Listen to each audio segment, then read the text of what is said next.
나는 경상도 양산인방에 속한 보부상 이다로라 한다.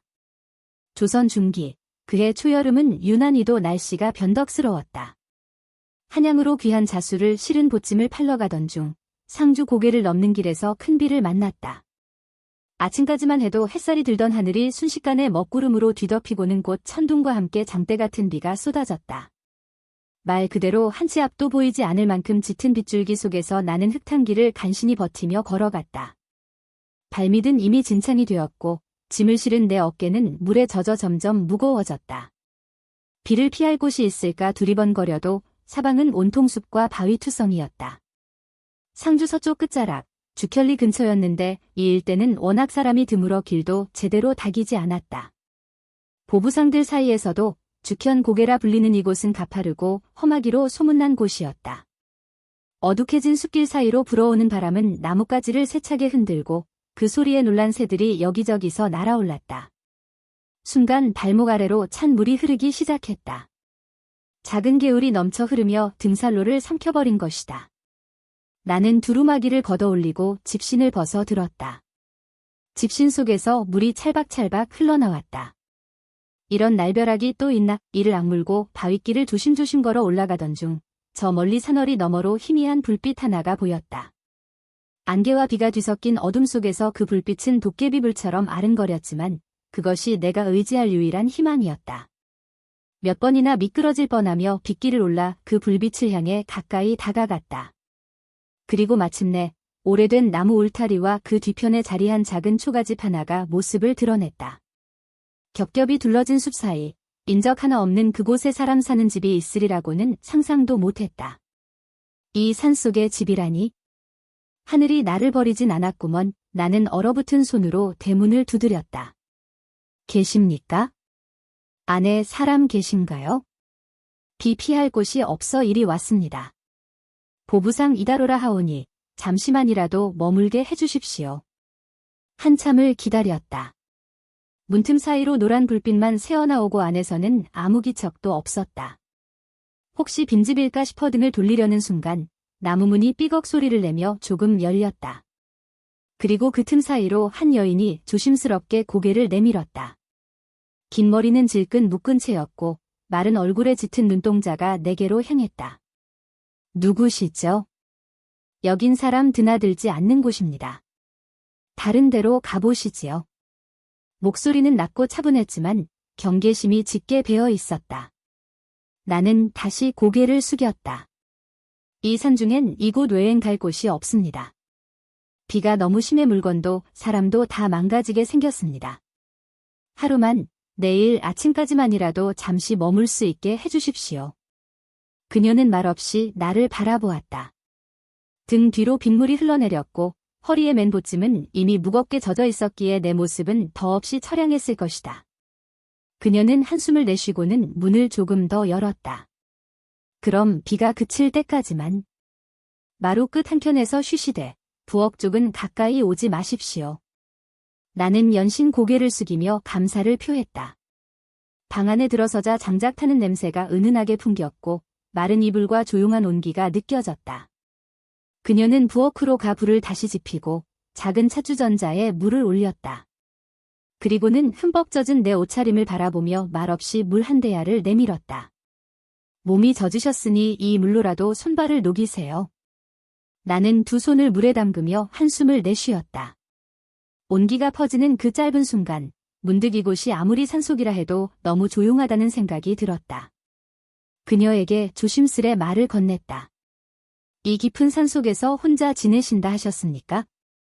그녀는 주전자 뚜껑을 닫으며 고개를 천천히 끄덕였다. 예, 남편이 병으로 세상을 뜬 지 오래입니다. 그 후로 이곳에 자리를 잡고 혼자 지냅니다. 나는 잠시 말문이 막혔다. 가난한 집안에서 태어난 이다로에게도 산다는 건 버겁고 외로운 일이었지만 이 깊은 산속에서 그것도 여인이 홀로 살아간다는 건 더욱 고된 일일 터였다. 그녀의 얼굴에는 강인한 기색과 함께 오래된 슬픔이 겹겹이 쌓여 있었다. 이름을 여쭤도 되겠습니까? 그녀는 조용히 나를 바라보다가 입을 열었다. 윤하라 합니다. 양산 출신이지만 여기 산골에서 마음을 놓고 지내는 게 더 편해서 그날 밤 나는 마루 끝에 몸을 웅크린 채 비 소리를 들으며 누웠다. 유나는 부엌 쪽 방에 들어가 문을 살짝 닫았고 방 안엔 불빛이 흐릿하게 새어나왔다. 바깥에선 여전히 천둥이 울렸고 바람은 처마 끝을 세차게 때리고 있었다.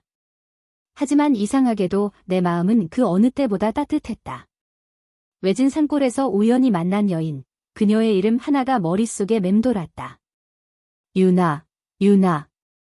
그렇게 내 마음속에 작고도 깊은 파장이 일기 시작한 것이었다. 그날 밤 나는 마루 끝에서 덜덜 떨며 앉아 있었다. 외투는 이미 물에 젖어 무게를 더했고 보찜은 겹겹이 싸맸다지만 젖은 첫 냄새가 은근히 배어나왔다. 초가집안은 조용했고 유일하게 들리는 소리는 지붕 위로 떨어지는 빗소리와 장작이 타들어가는 소리뿐이었다. 바깥 세상은 온통 물바다가 되었고 마음도 어쩐지 고요 속에 잠긴 듯했다. 유나는 부엌에서 조심스럽게 찻주전자를 옮기고 있었다.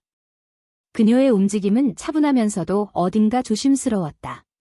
나는 눈을 감고 잠시 오늘 하루의 여정을 되짚어보다가 문득 그녀의 발걸음 소리에 눈을 떴다. 유나는 작은 사기 찻잔 2개의 따뜻한 차를 따라 내 앞에 하나를 조용히 놓았다. 찻잎은 상산골에서 난 머위잎을 말린 것입니다.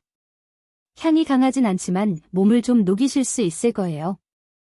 나는 고개를 깊이 숙이며 찻잔을 2손으로 받았다. 찬물에서 나는 향이 참 이상했다. 산나물 특유의 쌉쌀한 냄새와 나무 껍질을 문지른 듯한 흙냄새가 섞여 있었다. 혀끝에 닿자 어딘가 모르게 속이 편안해지는 기분이 들었다. 이런 데서도 다 차를 드시고 사시니 참 대단하십니다. 저는 가는 곳마다 국밥이나 찻집에서 허둥지둥 사 먹는 것 말고는 차 한 잔을 제대로 음미해 본 적이 없거든요. 내 말에 유나는 조용히 웃었다. 처음 보는 웃음이었다. 짙은 눈썹 아래로 눈매가 부드러워지고 말없는 입가에 작은 곡선이 스쳤다. 여긴 사람이 드물어요. 말 상대가 없어도 하루를 조용히 보내는 데는 차만한 것도 없죠. 그녀의 말에 나는 괜스레 마음이 저릿했다. 그렇게 아름다운 사람이 그렇게 고요한 곳에서 홀로 산다는 사실이 낯설게 느껴졌다.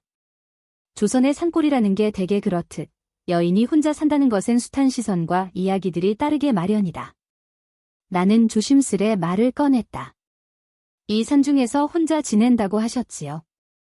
혹시 무례한 질문이 될지 모르겠습니다만 가족은 없으십니까?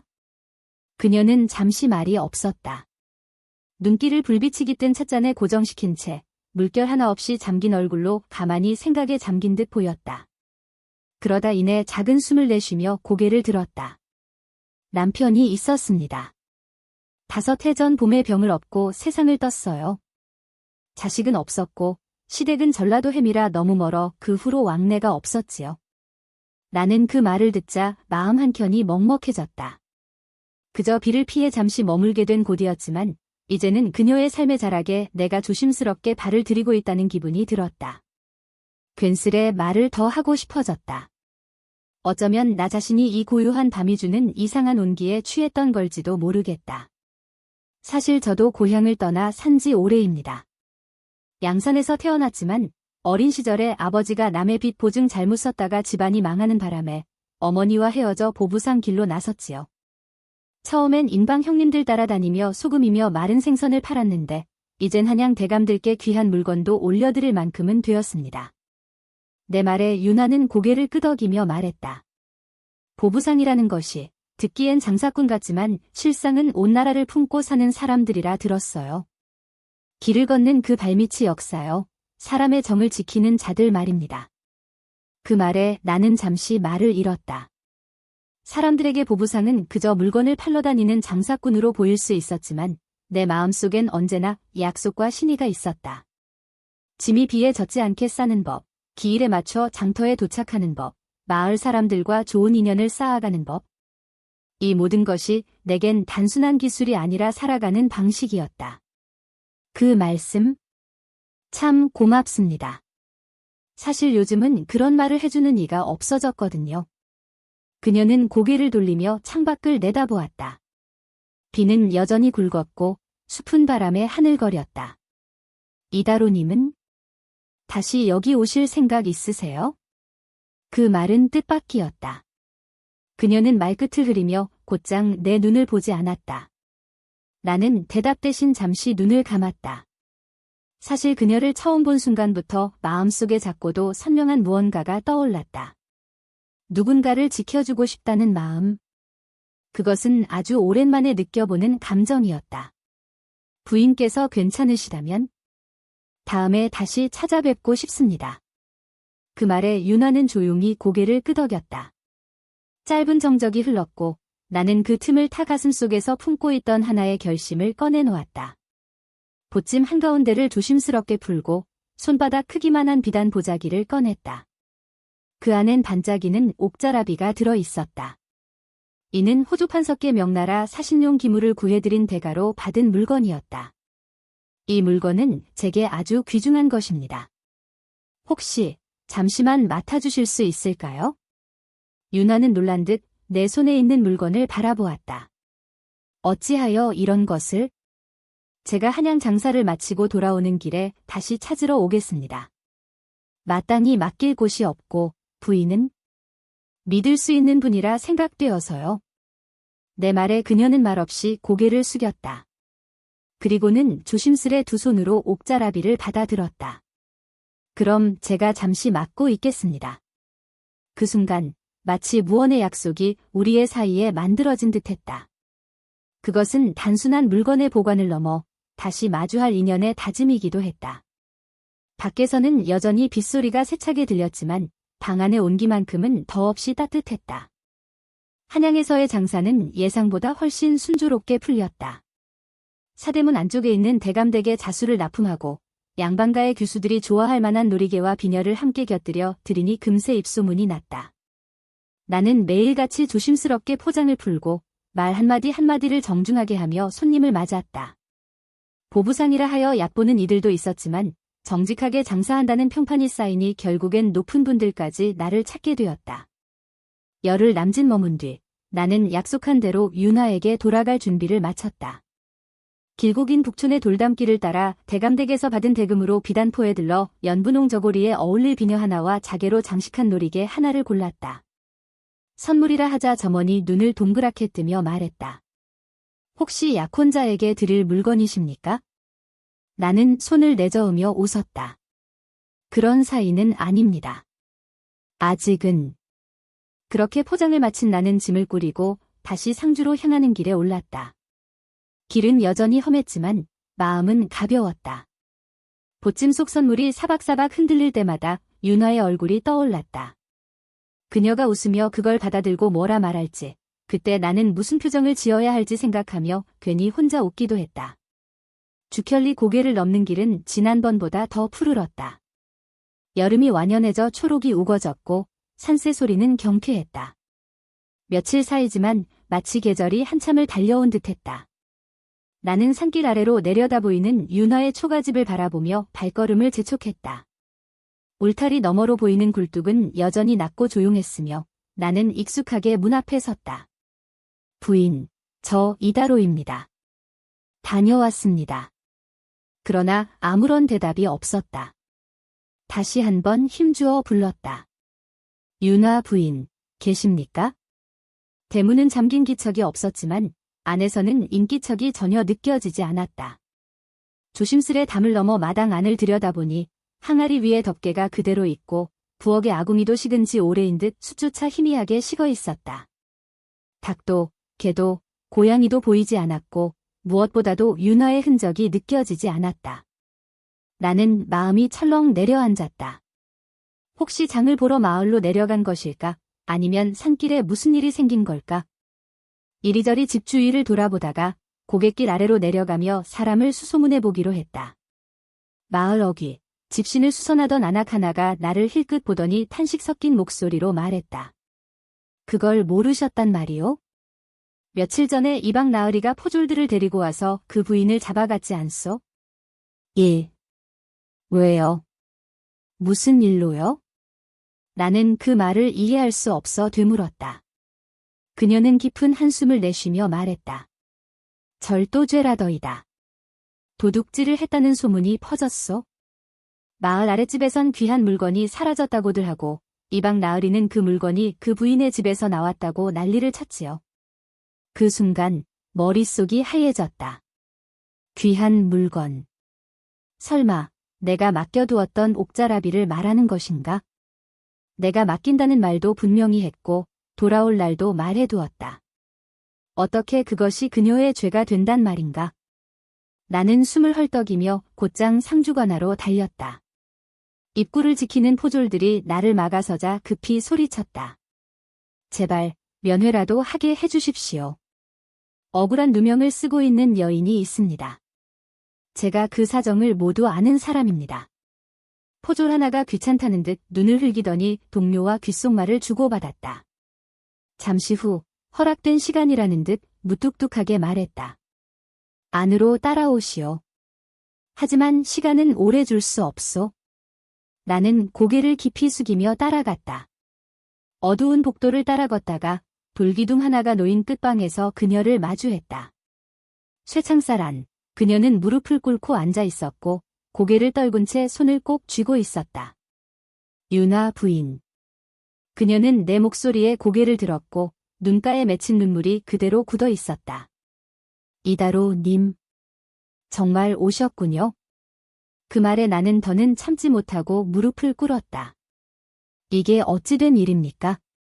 제가 드린 물건 때문에 이런 일이 벌어진 겁니까? 유나는 떨리는 목소리로 고개를 끄덕였다. 그제야 그녀는 지난 며칠간의 일을 하나하나 풀어놓기 시작했다. 이방 유춘봉이 평소부터 그녀 주변을 맴돌며 수작을 부려왔고 그녀가 단호히 거절하자 결국 앙심을 품은 것이라고 했다.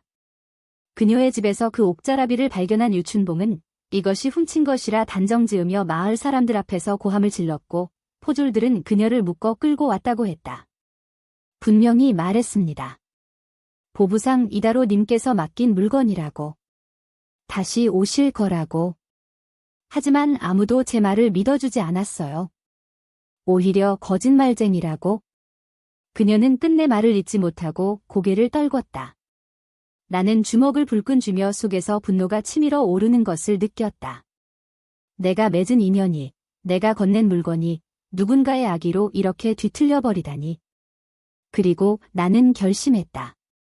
이 일을 바로잡을 수 있는 사람은 다름 아닌 나 자신이라는 것을.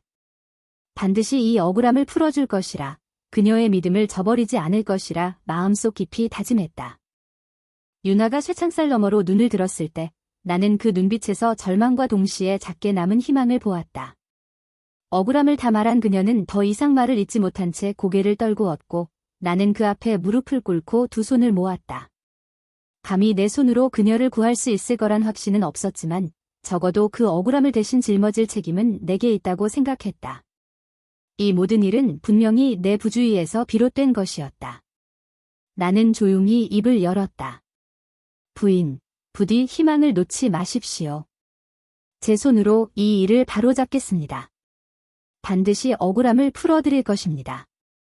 유나는 내 말을 듣고 고개를 살짝 들었다. 그녀의 눈가엔 다시금 물기가 번졌고 억지로 떨림을 참으려는 모습이 오히려 더 가슴을 저미게 했다. 그 말만으로도 고맙습니다. 하지만 이다로 님도 잘 아시잖아요. 이방 유춘봉은 예전부터 마을 사람들을 쥐락펴락하던 자입니다. 그의 말은 관아에서도 쉽게 뒤집기 어려울 거예요. 이미 마을 사람들 눈엔 제가 죄인으로 보이고 있겠지요. 나는 그녀의 말을 부정하고 싶었지만 사실 그것이 현실이었다. 유춘봉은 단순한 동네 이방이 아니었다. 예전부터 보부상들 사이에서도 이름이 자주 오르내리던 자였고 상인들에게 불합리한 세금을 부과하며 뇌물을 갈취하는 일로 악명이 높았다. 그러나 관직이란 이름 아래에 있기에 마을 사람들은 그를 함부로 말하지 못했다. 그의 소나귀에서 벗어날 수 없는 형국이었다. 나는 옥문을 나서며 마음을 다잡았다. 유나를 이대로 두고 갈 수는 없었다. 하지만 내가 할 수 있는 일이 과연 무엇일까? 상주관하에서 이방을 몰아세우려면 강력한 증거가 필요했다. 말로만은 절대 그 자를 꺾을 수 없었다. 그리고 그 순간 나는 한 가지 방법을 떠올렸다. 옥자라비. 그 물건은 내가 한양 호조판서인 한여진 대감에게서 직접 받은 귀한 선물이었다. 그것이 단순한 물건이 아니라 조정에서도 인정받는 귀물이라는 점을 입증한다면 상황은 달라질 수 있었다. 그렇다면 내가 직접 호조 판서를 찾아가 서신을 받아오는 수밖에 없었다. 한양까지는 보름 가까이 걸리는 먼 길이었다. 장정을 떠날 경우 윤화의 재판 날짜를 맞출 수 있을지도 불확실했다. 그러나 이대로 손 놓고 가나 앞에서 머뭇거리기만 한다면 그녀는 억울한 죄인으로 낙인 찍히고 말 것이다. 나는 선택의 여지가 없었다. 그날 밤 나는 다시 주켤리 뒷산의 작은 정자에 머물렀다. 바위 위에 걸터앉아 하늘을 올려다보니 별빛 하나 없이 먹구름만이 떠 있었다. 장마가 끝나지 않은 하늘이었고 나의 마음도 마찬가지로 먹먹했다. 땅바닥엔 장터에서 주워온 조약돌 하나가 놓여 있었다. 괜히 그것을 손에 쥐고 윤화의 마지막 눈빛을 떠올렸다. 내게 기대고자 했던 그 눈빛. 내가 등을 돌릴 수 없는 이유였다. 다음 날 새벽 나는 인방으로 향했다. 경주 인방의 보부상 직결지인 남천보에 도착했을 땐 이미 해가 중천이었다. 입구에 서서 문을 두드리자 익숙한 얼굴들이 나를 반겼다. 함께 짐을 나르던 후배 보부상 길석이 먼저 달려와 인사를 건넸다. 형님, 며칠이나 늦으신 겁니까? 다들 걱정이 이만저만이 아니었어요. 나는 길석을 향해 고개를 숙였다. 길석아, 행수님 계시냐? 예, 방 안에 계십니다. 많이 화가 나신 듯했습니다. 나는 숨을 고르며 방으로 들어갔다. 행수님, 본명은 조백룡. 경주 인방에서 가장 오래된 보부상 원로였다. 그는 언제나 무거운 눈빛으로 우리를 살폈고 그 눈빛 하나에 많은 보부상들이 바로 고개를 숙일 만큼의 위엄을 갖춘 분이었다. 방 안으로 들어서자 조백룡 행수님은 평상에 앉아 눈썹을 찌푸리고 계셨다. 나는 무릎을 꿇고 조심스레 말했다. 행수님, 늦어 죄송합니다. 그러나 꼭 드려야 할 말씀이 있어 이렇게 왔습니다. 조백룡은 묵묵히 내 말을 기다렸다. 나는 윤화와의 인연, 옥자라비, 상주관하에서 벌어진 일, 그리고 유춘봉의 악행까지 모두 숨김없이 말했다. 내 말을 가만히 듣던 조백룡은 이내 두 주먹을 무릎에 올리고 무겁게 한숨을 내쉬었다. 그 이방이 유춘봉이라고 했느냐? 나는 고개를 끄덕였다. 예, 그 자입니다. 하아. 예전 충청도 인방에서도 그놈 소문이 돌았지. 물건을 빼앗기고도 감히 말을 못한 보부상이 한둘이 아니었어. 조정에서 누군가 등을 봐주고 있다는 말도 있었지. 그의 목소리는 씁쓸했고 눈빛은 분노로 떨렸다. 그러다 이내 결연한 표정으로 나를 바라보며 말했다. 다로야, 내가 잘못한 일은 없다. 다만 그 일을 이대로 두고 본다면 우리 보부상 전체의 신의가 땅에 떨어지는 셈이다.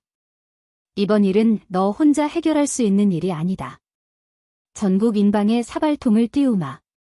전국 8도의 보부상들이 함께 유춘봉의 죄를 밝힐 것이다. 그는 이어 말했다. 너는 곧장 한양으로 가거라. 호조판서 한여진 대감께 옥자라비의 출처를 증명해달라고 정중히 부탁드려라. 그 서신이 바로 윤화의 누명을 벗길 첫걸음이 될 것이야. 나는 고개를 숙이며 힘주어 말했다. 예, 행수님. 목숨을 걸고 다녀오겠습니다. 그 순간 나는 비로소 누군가의 억울함을 짊어진 자의 책임감을 온몸으로 느꼈다. 다시 걷는 길은 결코 혼자가 아니었다. 보부상들의 명예와 신의를 짊어진 걸음이었고 윤화의 눈물 위에 다시 피워낼 정의의 발걸음이었다. 한양은 멀었지만 내 마음은 단단해져 있었다. 이 길 끝에서 반드시 진실을 증명하고 돌아오리라 다짐하며 나는 곧장 남쪽 길목을 향해 달려나갔다. 한양으로 향하는 길은 늘 낯설고 멀었다. 하지만 이번 여정은 그 어떤 장사보다도 무거운 책임과 사명감을 지니고 있었다. 나는 단지 물건을 팔러 가는 장사꾼이 아니었다. 억울한 누명을 쓴 여인을 구하기 위해 그리고 보부상이라는 이름을 지키기 위해 가는 길이었다. 머릿속에는 윤화의 얼굴과 조백룡 행수님의 당부가 번갈아 떠올랐다. 다로야, 이번 길은 물건 대신 진심을 실어야 한다. 사흘을 걸어 충청도 괴산을 지나고 다시 음죽 고개를 넘으니 낮과 밤의 경계조차 잊을 만큼 피로가 몰려왔다. 다섯째 날, 양평 외곽 마을의 작은 주막에서 잠시 쉬었다. 따뜻한 미음 한 그릇을 들이켜며 한양으로 가는 마지막 고갯길을 다시 그려보았다. 주막 아주머니는 내 짐을 보고 말을 붙였다. 저 보찜, 꽤 무겁겠소? 무슨 귀한 물건이라도 들었소? 나는 웃으며 고개를 저었다. 물건은 아니고 사람 하나 구할 마음이 담겼습니다. 그 말에 아주머니는 눈을 동그랗게 뜨며 말했다. 하, 그런 사람 요즘 보기 드물지요. 복 받을 일이요. 그날 밤 주막 뒤편 헛간에서 집더미를 베고 누웠을 때 밤하늘은 오랜만에 맑았다. 수많은 별빛 사이로 은하수까지 흐르고 있었다. 그렇게 여섯째 날 아침, 나는 해가 뜨기도 전부터 발걸음을 재촉했다. 드디어 한양이 보였다. 나는 호조판서 한여진 대감이 머무는 북촌의 장안동 저택을 향해 곧장 걸음을 옮겼다. 그 댁은 몇 해 전 내가 명나라 사신의 요구를 받아 큰 사발 2점을 조달해드린 인연으로 알게 되었다. 그 대가로 받은 것이 바로 윤하에게 맡긴 옥자랍이었다. 그러니 이 일을 풀 수 있는 열쇠도 결국 그분 손에 있었다. 대감댁 앞에 도착하니 높고 단단한 흙담장 너머로 붉은 기와가 빼꼼히 보였다. 문 앞에는 장정 둘이 문지기로 서 있었다. 그들 앞에 서자 나는 두 손을 모아 공손히 인사하며 말했다. 경주 인방보부상 이다로라 합니다. 급히 전할 일이 있어 대감마님을 뵙고자 합니다. 문지기 하나가 내 발끝에서 머리끝까지 훑어보며 물었다. 무슨 일인지 먼저 말해보시오. 대감께서 쉬이 누구를 만나시지는 않소? 바로 설명하려던 찰나 안쪽에서 나오는 젊은 머슴 하나가 나를 보고 깜짝 놀란 얼굴로 다가왔다. 이런, 이다로 형님 아니십니까? 양선댁에서 사발 가져오실 때 저랑 마차 짐 실었던 머슴입니다. 나는 그제야 그를 알아보았다. 이름은 성구, 그때도 내 짐을 대신 들어주며 사발의 손끝 하나 상하지 않게 조심하던 아이였다. 성구는 문지기에게 말하곤 나를 안으로 안내했다. 담장을 따라 돌길을 걷다 보니 저택 안의 풍경이 펼쳐졌다. 정원에는 백일홍이 피어 있었고 서재 창틈으로는 묵향이 번져 나왔다. 호조판서 한여진 대감은 여전히 고운 학처럼 반듯한 자태를 지니고 있었다. 그는 서책을 읽고 있다가 성구의 인사를 받고 고개를 들었다. 나를 보자 반가운 눈빛으로 말했다. 오, 이다로 아니냐? 먼 길을 어찌 여기까지 왔느냐? 얼굴에 피곤이 가득하구나. 나는 방 안으로 조심스레 들어가 무릎을 꿇고 인사를 올렸다. 대감마님, 안녕하셨습니까? 긴히 여쭈올 일이 있어 염치불구하고 찾아왔습니다. 그는 내 말에 차를 한 잔 건네며 고개를 끄덕였다. 말해보아라. 자네가 이렇게까지 온 걸 보면 보통 일이 아닌 듯하구나. 나는 숨을 고르고 윤하와의 만남부터 옥자라비를 맡기게 된 경위, 그리고 지금 그녀가 억울한 절도죄로 옥살이를 하고 있다는 사실까지 조곤조곤 설명했다. 호조판서의 얼굴이 점점 굳어져 갔다. 이 무슨 폐륜의 일이냐. 그 귀한 물건을 훔쳤다고 죄를 씌우다니. 그 자 이방이라 했나? 나는 고개를 끄덕이며 답했다. 예, 상주 주켈리 관아의 이방 유춘봉입니다. 평소에도 마을 사람을 괴롭히고 특히 과부나 상인을 상대로 횡포를 부리던 자라 합니다. 판서는 조용히 서첩을 덮고 붓을 들었다. 그 옥자라비는 분명 내가 명나라 사신에게 받은 것을 자네에게 준 것이다. 그걸 밝히는 서신이라면 내가 쓰겠다. 그리고 그 이방, 조정에서 손을 대야 할 자로구나. 그는 이내 글씨를 또박또박 써내려가기 시작했다. 글에는 옥자라비가 분명히 한여진 본인이 자필로 증명하며 이다로 보부상이 정직하고 믿음직한 상인임을 함께 명시하였다. 마지막에 호조판서 인장을 꾹 눌러 찍은 뒤 그는 서신을 고운 비단주머니에 담아 내 손에 직접 쥐어주었다. 이 서신이 있으면 그 누구도 윤활한 여인을 범죄자로 몰 수 없을 것이네. 가서 바로잡고 오게나. 그리고 추후 그 이방에 대한 탄핵은 내가 조정에 상소하겠다. 나는 그 자리에 엎드려 깊이 고개를 숙였다. 감히 말로 다 표현할 수 없는 고마움이 마음을 밀려왔다. 그분의 선한 뜻과 내 걸음이 만나 이제 하나의 진실로 나아갈 수 있으리란 믿음이 생겼다. 그날 저녁 나는 서신을 품에 안고 저택을 나섰다. 다시 상주까지의 먼 여정이 남아 있었지만 이번에는 마음이 가벼웠다. 그 손안에 진실이 있었고 희망이 있었기 때문이었다. 윤화의 눈물이 이 서신으로 닦일 수 있기를, 다시 웃는 얼굴을 마주할 수 있기를 간절히 기도하며 나는 남쪽 하늘을 향해 발걸음을 내디뎠다. 상주로 돌아오는 길은 그 어느 때보다도 조급하고도 절박했다. 품속에 꼭 쥔 비단 서신 하나가 유일한 희망이었다. 호조판서 한여진 대감께서 손수 써주신 그 서신에는 옥자라비의 출처와 더불어 나 이다로가 정직한 보부상임을 증명하는 글귀가 또렷이 담겨 있었다. 비록 두정의 고관대작이라 해도 사사로운 일엔 손을 떼는 경우가 많았지만 대감은 단호히 말씀하셨다. 정의는 사소한 데서부터 시작되어야 하네. 상인이든 관원이든 사람됨이 옳아야 하니까. 나는 그 말이 얼마나 따뜻하고 강직한 울림을 지녔는지 땅을 딛는 발걸음마다 새기듯 되뇌었다. 한양에서 상주까지는 열흘 가까운 거리였다. 나는 며칠을 아끼기 위해 밤길도 마다하지 않고 걸었다. 초승달조차 구름에 가려져 앞이 보이지 않던 산길을 집신 한 짝이 터지도록 디디며 나아갔다. 허기와 피로가 겹쳐 때때로 무릎이 휘청거렸지만 윤화가 아직 그 차가운 감옥 속에 있다는 생각만으로도 나는 멈출 수 없었다. 8째 날 아침, 드디어 주켤리 마을 어귀가 눈에 들어왔다. 마을은 여느 때처럼 조용했지만 어디선가 장작 패는 소리와 엿장수의 외침이 어렴풋이 들려왔다. 나는 마을 어귀의 찻방에서 잠시 숨을 돌리며 찬물을 청했다. 찻방 아주머니는 내 낯빛을 보고는 놀란 얼굴로 말했다. 오메, 보부상님 얼굴이 어째 반쪽이 되셨구려. 며칠이나 굶으신 듯십소. 나는 웃으며 고개를 저었다. 굶진 않았습니다. 마음이 앞서다 보니 그저. 말끝을 흐린 내 표정을 보고 아주머니는 괜히 숟가락 하나를 더 내밀며 미음을 내주었다. 그 미음 한술이 목을 타고 들어가니 정신이 또렷해졌다. 나는 두 손으로 찻잔을 감싸 안고 다시 마음을 다잡았다. 이제는 곧바로 관하로 향할 차례였다. 상주관하 앞마당에 도착했을 때는 나태가 정수리에 머물 무렵이었다. 마당 한편에서는 나무자루를 쥔 포졸 둘이 기합을 넣으며 훈련 중이었고 그 옆에는 막노새 한 마리가 짐을 풀고 있었다. 나는 포졸에게 다가가 정중히 인사를 했다. 경주 인방 보부상 이다로라 합니다.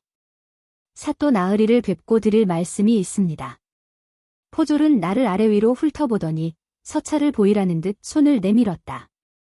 나는 한여진 대감의 서신을 꺼내어 건넸고 포졸은 눈을 크게 뜨며 서둘러 안으로 들어갔다. 잠시 후 그는 급히 나와 나를 따로 안내했다. 나는 긴 복도를 따라 관하 안으로 들어갔고 마침내 정전 뒤편의 작은 응접실에서 상주 사또 김익담을 마주하게 되었다. 사또는 중년의 단단한 체구에 눈매가 날카로운 인상이었다. 책상 너머에서 서신을 받아든 그는 조용히 글을 읽어 내려갔다. 서신의 끝에 찍힌 붉은 인장을 본 순간 그의 눈매가 바뀌었다. 그는 내 쪽으로 몸을 기울이며 말했다. 그대가 이다로 보부상인가? 예, 사또 나으리. 바로 그 보잘것없는 상인입니다. 허면. 이 옥자라비는 분명 그대가 호조판서 대감에게서 받은 것이로군. 예, 그렇습니다. 저는 그 물건을 상주 주켤리 초가에 홀로 살고 있는 윤화 부인께 잠시 맡겼을 뿐입니다. 훗날 다시 찾아오겠다는 약속도 분명히 남겼습니다. 그런데 그 물건을 빌미로 그 여인이 절도죄를 뒤집었었다니 참으로 억장이 무너질 따름입니다. 사또는 깊은 한숨을 쉬었다. 그는 서신을 다시 봉투에 넣으며 말했다.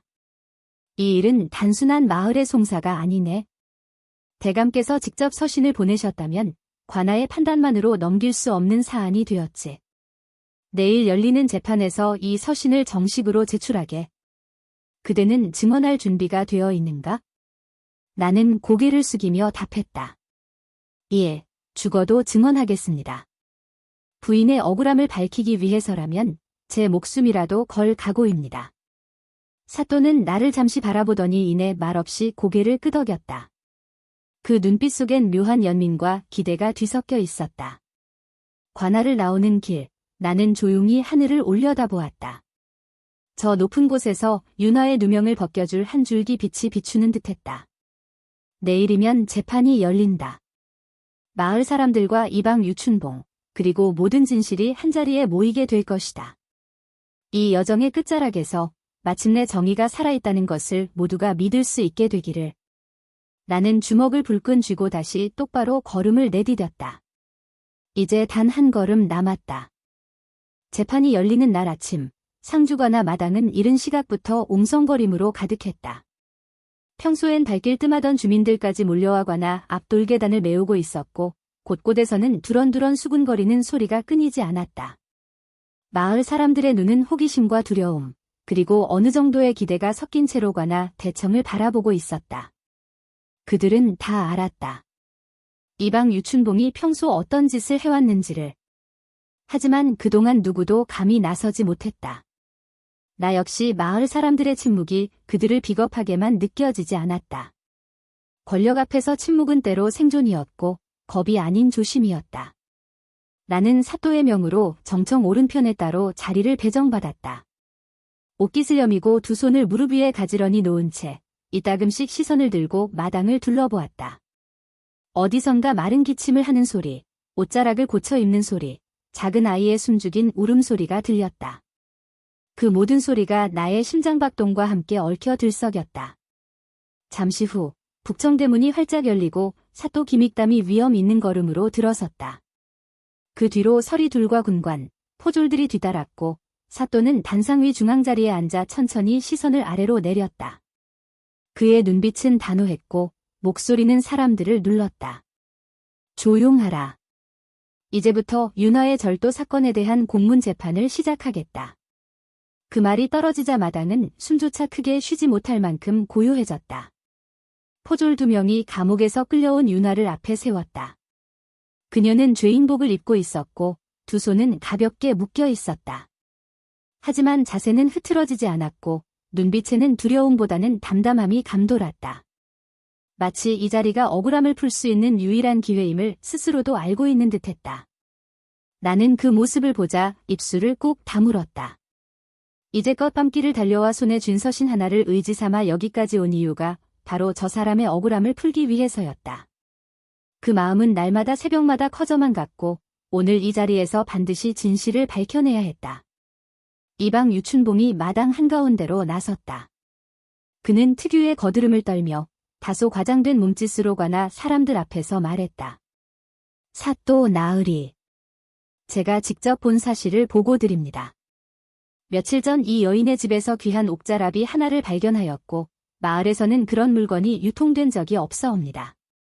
상인들도 그런 것을 팔지 않았다고 증언하였사온즉 이 여인이 외부에서 훔쳐온 것이 분명하다 여겨 즉시 포박하여 이 자리에 세운 것입니다. 사또는 그의 말을 조용히 들은 뒤 윤화를 바라보았다. 윤화, 내 말은 무엇이냐? 그 물건 어찌 너의 집에 있었느냐?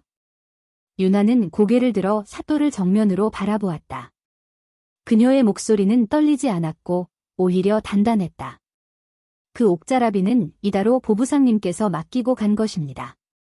그날 밤 폭우로 고갯길이 막혀 저희 집에 하루 머무시게 되었고 그 물건을 잠시 맡아달라 하셨습니다. 다시 찾으러 오시겠다고도 하셨고요. 저는 그 말을 믿고 귀하게 보관하였을 뿐 결코 훔친 적 없습니다. 그 말에 사또는 곧장 내게 시선을 돌렸다. 나는 천천히 앞으로 걸어나갔다. 모든 사람의 시선이 내게 쏠렸다. 나는 두 손으로 품속에 있던 비단 서신을 꺼내 조심스럽게 들었다. 사또 나으리. 이다로 보부상, 말씀 올리겠습니다. 저는 이 자리에 한양 호조판서 한여진 대감의 서신을 들고 왔습니다. 이 옥자라비는 제가 한양 대감께 진귀한 사발을 구해드리고 하사받은 물건이며 분명히 저의 소유입니다. 서신에는 그 출처와 제가 받은 이유가 명확히 쓰여 있습니다. 나는 사또에게 서신을 건넸다. 사또는 서신을 펼쳐들고 조심스럽게 읽어 내려갔다.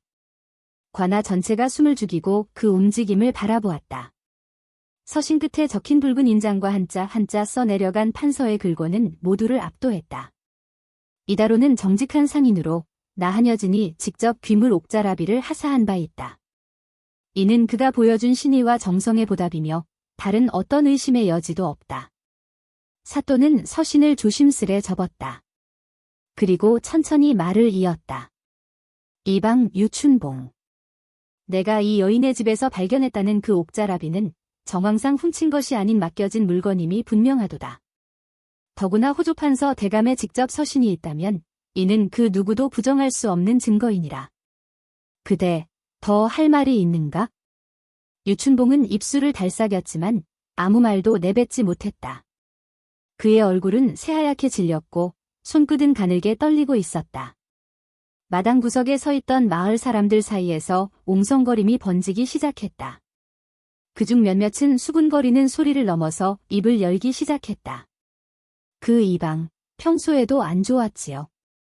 장사치들 등골 빼먹기로 유명했잖아요. 맞아요. 우리 집에도 여러 번 찾아와서 술을 바치라고 겁줬던 일이 있었어요. 이제야 제대로 드러나는군요. 우리가 그동안 참아왔던 것이 얼마나 억울했는지. 그 순간 사또가 손을 들어 모두를 조용히 시켰다. 그리고 이방을 바라보며 엄중히 말했다. 유춘봉. 너는 이 여인을 모함하고 거짓된 말로 관청을 속이려 했으며 상인의 재산을 탐한 죄가 크다. 내가 오늘 이 자리에서 그 죄를 밝혀 의금부에 직접 상소할 것이니라. 포졸들은 이방을 곧장 포박하여 죄수로 인도하라. 포졸들이 달려들어 유춘봉의 팔을 비틀자 그는 비명을 지르며 발버둥쳤다. 하지만 아무도 그의 손을 잡아주지 않았다. 관아 안은 다시금 정적에 휩싸였고 나는 옆에서 윤아를 바라보았다. 그녀는 조용히 나를 바라보며 눈물을 글썽였다. 그 눈물은 슬픔의 것이 아니라 드디어 무너졌던 진실이 다시 일어선 감격의 눈물이었다. 그날의 마당은 비록 햇살이 내리쬐지 않았지만 나의 마음만큼은 따스하게 밝아오고 있었다. 유춘봉이 포졸들 손에 붙들려 가나 밖으로 끌려나가는 그 순간 나는 똑똑히 그의 뒷모습을 보았다. 그렇게 거들먹거리며 마을 사람들을 업신여기고 약한 이들에게 고개를 빳빳이 들던 자가 이제는 초라하게 땅만 보며 끌려가고 있었다. 사람들의 시선도 매몰차지 않았다. 오히려 침묵 속에서 경멸과 분노, 그리고 묵은한이 섞인 눈빛들이 그를 따라 움직였다. 그 눈빛들 사이에 앉아있던 윤아는 마치 바람 한 점 없는 새벽처럼 조용히 눈물을 흘렸다. 그녀의 두 손은 여전히 가볍게 묶인 채였지만 그 눈물은 분명히 자유로웠다. 나는 천천히 그녀 곁으로 다가가 무릎을 꿇고 앉았다. 두 손을 내밀어 그녀의 묶인 손을 감싸주며 말했다. 부인, 이제는 끝났습니다. 이제 그 누구도 부인을 죄인이라 하지 않을 것입니다. 그녀는 고개를 천천히 들었고 눈물 어린 눈으로 나를 바라보았다. 그리고 떨리는 목소리로 말했다. 이다로 님. 정말로 이렇게까지 해주실 줄은 몰랐습니다. 제게는 너무 과분한 은혜입니다. 나는 고개를 저으며 조심스럽게 그녀의 손을 풀어주는 포졸을 바라보았다. 포졸은 윤아의 손목에 묶인 끈을 조심스럽게 풀고 물러섰다. 그제야 그녀의 손이 자유로워졌고 나는 그 손을 놓지 않은 채 다시 말했다. 은혜라니요. 제가 오히려 사과드려야 합니다. 제 욕심과 부주의로 인해 부인께 이런 고초를 드리게 됐으니 그 물건을 맡아달라는 그날 한 번 더 조심했어야 했습니다. 그녀는 고개를 천천히 가로저었다. 그리고는 억지로 미소를 지으려 애쓰며 말했다. 아닙니다. 오히려 저에겐 잊지 못할 인연이 되었습니다. 이 일 없었다면 이다로 님이 어떤 분이신지 어찌 알았겠습니까? 그리고 이렇게 많은 사람 앞에서 제 억울함이 풀릴 수 있었던 것도 덕분입니다. 그녀의 그 말은 오래도록 내 가슴속에 파문처럼 번져갔다. 나는 그 순간 깨달았다. 내가 단지 정의를 바로 세우기 위해 이 자리에 선 것이 아니었음을. 마음 깊은 곳에서부터 끌려온 무언가가 있었다. 그것은 단지 책임감만으로 설명할 수 없는 무엇이었다. 그날 재판이 끝난 뒤 사또는 마당을 가득 메운 사람들에게 조용히 일렀다. 오늘의 판결은 이 자리에 모인 모두가 증인이 되었으니 더는 헛된 말로 윤화를 헐뜯는 자가 있다면 그 또한 죄를 면치 못할 것이다. 그 말에 마당 가득하던 사람들의 얼굴이 하나둘 숙여졌다. 일부는 눈을 피했고 일부는 윤아 쪽을 조심스럽게 바라보며 연민과 미안함을 섞은 표정을 지었다. 윤아는 조심스럽게 내 손을 잡고 마당을 빠져나왔다. 그 뒤를 포졸 하나가 조용히 따랐다가 관아 문 앞에서 멈춰 섰다. 나는 윤아와 함께 걸으며 묻지 않을 수 없었다. 이제 다시 그 초가로 돌아가실 생각이십니까? 그녀는 한동안 대답하지 않았다. 상주 시내를 지나 죽현리로 향하는 길가, 계절이 바뀐 들녘에는 초록이 짙게 드리워지고 있었다. 바람결에 눈물의 냄새가 실려왔다. 그제야 그녀는 작게 입을 열었다. 돌아가야죠. 그 집은 비록 작고 외진 산속이지만 제 마음을 지켜주던 곳이었어요. 그런데 이제는 조금 다를 것 같습니다. 예전에는 그저 외면하던 사람들이었지만 오늘 사또 앞에서 그렇게까지 판결이 나니 마을 사람들도 이제는 저를 다르게 보겠지요. 나는 고개를 끄덕였다. 그 말이 단지 위안이 아니길 바랐다. 사람이 사람을 보는 눈은 종이 한 장 차이로 바뀐다. 죄인이라 생각했던 자가 억울했다는 것을 안 순간 사람들은 미안함과 부끄러움에 머리를 조아리게 된다. 그렇게 억울함이 풀리고 진실이 밝혀지면 비로소 사람들은 상대를 다시 본다. 마치 처음 보는 것처럼. 윤화도 이제는 더 이상 산속 외딴 여인이 아니었다. 보부상 이다로가 지킨 정의의 상징이었고 상주 고을에서 부끄러움을 이겨낸 진실의 증인이 되었다. 해가 저물 무렵 그녀와 나는 다시 초가집에 도착했다. 울타리 너머로 바라본 그 집은 여전히 작고 소박했지만 어딘가 달라 보였다. 담장에는 이름 모를 들꽃이 피어 있었고 문설주에는 비에 닳은 손자국이 그대로 남아 있었다. 나는 윤화가 대문을 여는 모습을 조용히 지켜보다가 품속에서 한 꾸러미를 꺼냈다. 이걸 드려야지요. 그날 한양에서 구한 약속의 선물입니다. 윤화는 고개를 돌려 나를 바라보았다. 나는 작은 비단보에 곱게 쌓인 연분홍빛 비녀 하나와 자개 놀이개를 그녀에게 건넸다. 그녀의 손끝이 그것을 받는 순간 눈가에 다시금 눈물이 맺혔다. 어찌 이런 귀한 것을? 제게.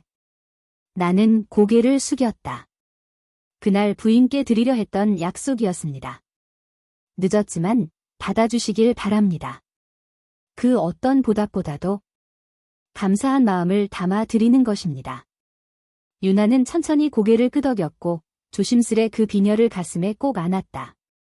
우리는 그 자리에서 말없이 서 있었다. 짧지 않은 시간, 긴 고통의 끝에서 마침내 마주한 평온이었다. 바람이 초가의 처마를 스치고 지나갔다. 먼 산자락에 노을이 번지며 그 빛이 그녀의 옷자락과 내 어깨 위에 물들었다. 그렇게 그날 우리의 이야기 속 첫 번째 장이 마무리되고 있었다. 그러나 나는 알았다. 이건 끝이 아니라 시작이었다. 사람과 사람 사이에 생긴 신뢰와 은혜, 그리고 마음의 빚은 쉽게 사라지지 않는다는 것을.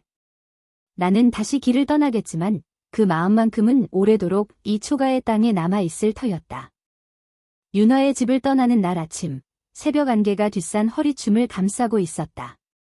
달기 울기 전 나는 일찌감치 짐을 챙겼다. 잠든 집안은 조용했고 어제까지의 소란이 거짓말처럼 느껴졌다.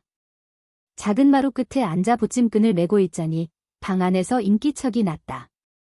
윤화였다. 머리를 곱게 단정히 따아내려 묶은 그녀는 야른 손적삼 위에 옅은 색의 겉옷을 걸치고 조용히 걸어 나왔다. 벌써 가시렵니까? 나는 손을 멈추고 조심스레 고개를 들었다. 어둠 속에서도 그녀의 눈빛은 선명했다. 오랜만에 되찾은 평온 속에서도 그녀는 아직 긴장을 완전히 내려놓지 못한 눈치였다. 나는 고개를 끄덕이며 대답했다. 가야죠. 인방으로 돌아가야 할 시간이 벌써 한참 지났습니다. 다시 내 자리를 지켜야지요. 그녀는 아무 말 없이 내 앞에 앉았다. 뜰 너머에선 조심스레 피어오르는 안개가 어슴푸레한 풍경을 만들어내고 있었다. 나는 묵은 호흡을 한 번 길게 내쉬며 덧붙였다. 어쩌면 곧 사발통문이 전국으로 퍼질지도 모릅니다. 유춘봉이 저지른 일은 단지 부인을 억울하게 만든 것을 넘어서 수많은 보부상을 괴롭히고 갈취한 흔적들로 이어지고 있습니다. 조백룡 행수님도 이 일을 더는 개인의 일로 두지 않겠다고 하셨지요. 유나는 천천히 눈을 내리깔며 말했다. 그럼 이다로 님의 길도 앞으로 더 험난해지겠군요. 나는 웃음을 머금으며 고개를 저었다. 길이 험한 건 원래 우리네 운명이지요. 하지만 뜻이 바르면 그 길 끝엔 반드시 길이 있습니다. 사람 마음도 그렇고 세상 이치도 그렇고요. 그녀는 그 말을 가만히 곱씹으며 고개를 끄덕였다. 나는 조심스레 품에서 작은 종이 한 장을 꺼내 유나 앞에 내밀었다.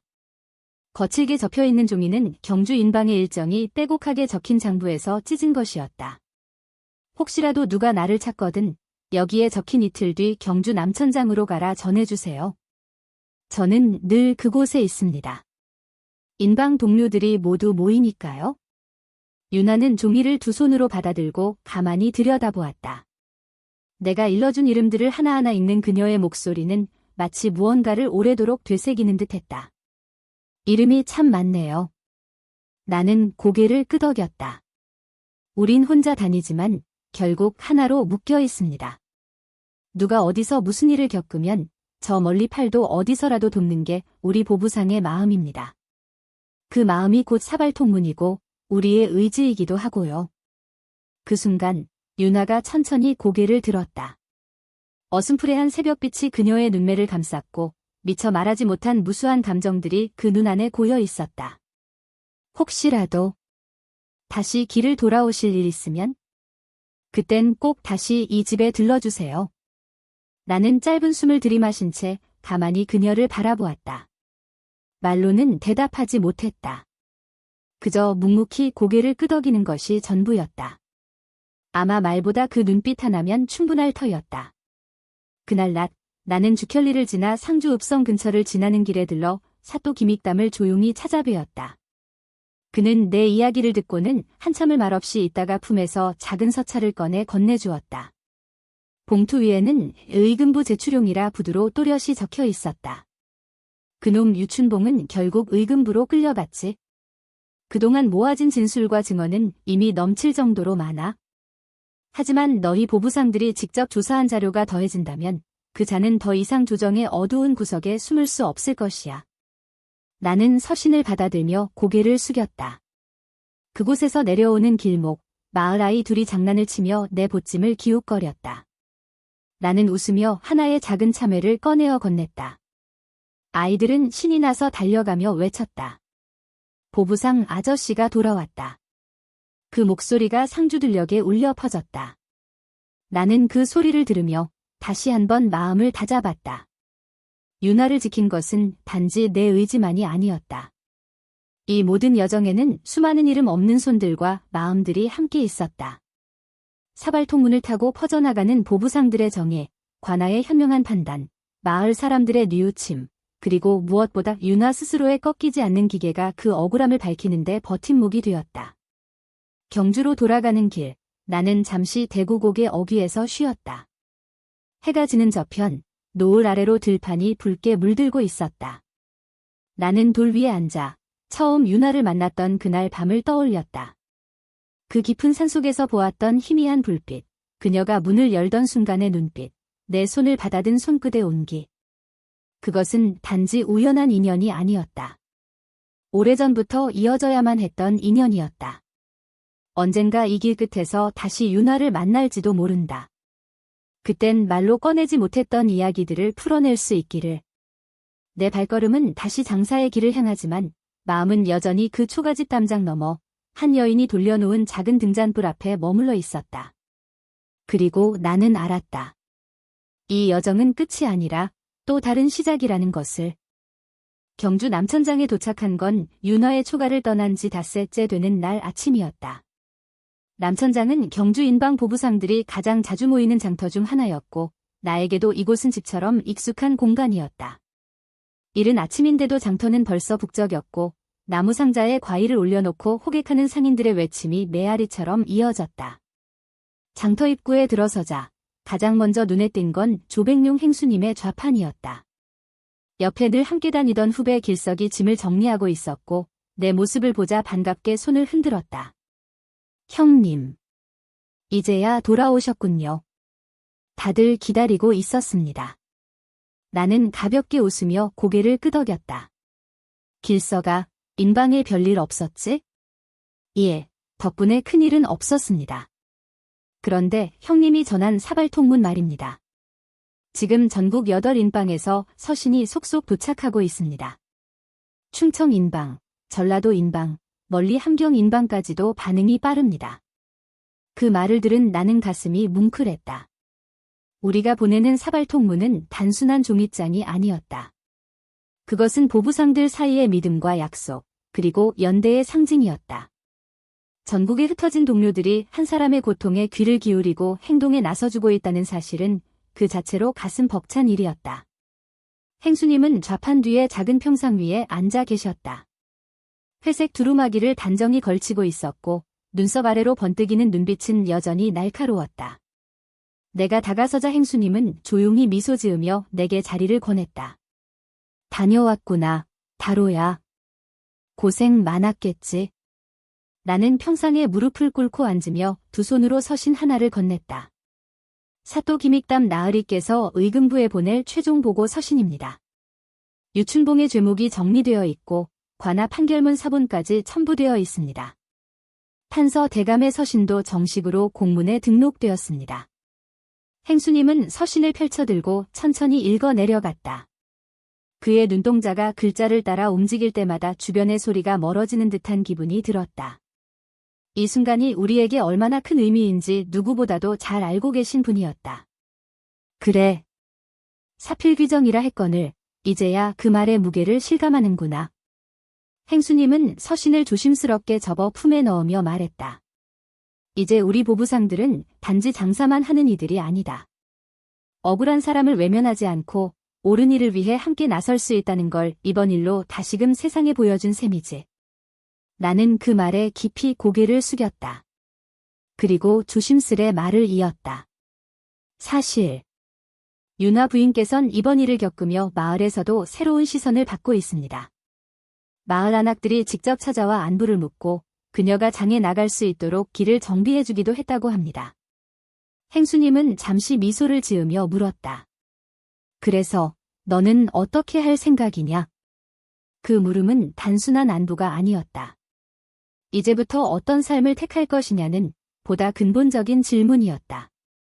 나는 잠시 숨을 고른 뒤 망설임 없이 대답했다. 저는 제 길을 계속 가야 합니다. 아직 전국에는 억울함 속에 목소리를 잃은 이들이 많습니다. 그리고 제가 만난 인연, 윤화 부인처럼 고요한 힘으로 세상을 견뎌내는 사람들이 아직도 있습니다. 그분들에게 손을 내밀 수 있는 보부상이 되고 싶습니다.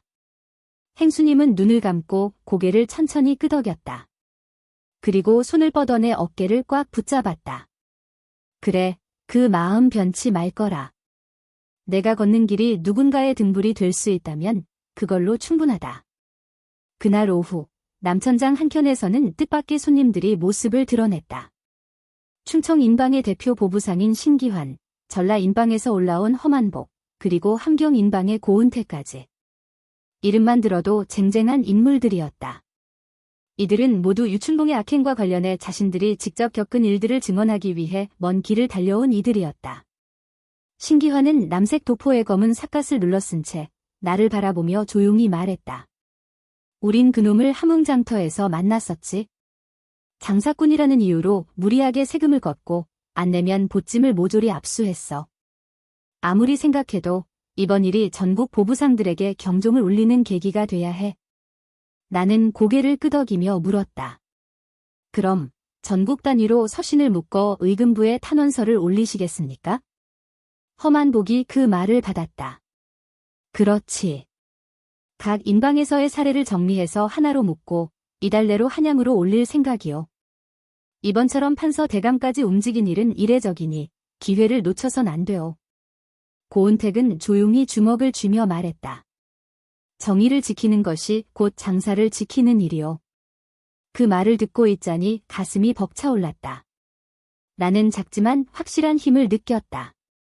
단지 한 사람의 억울함을 풀어주는 일이 아니라 전국을 잇는 상인들의 삶과 뜻이 맞닿는 순간이었다.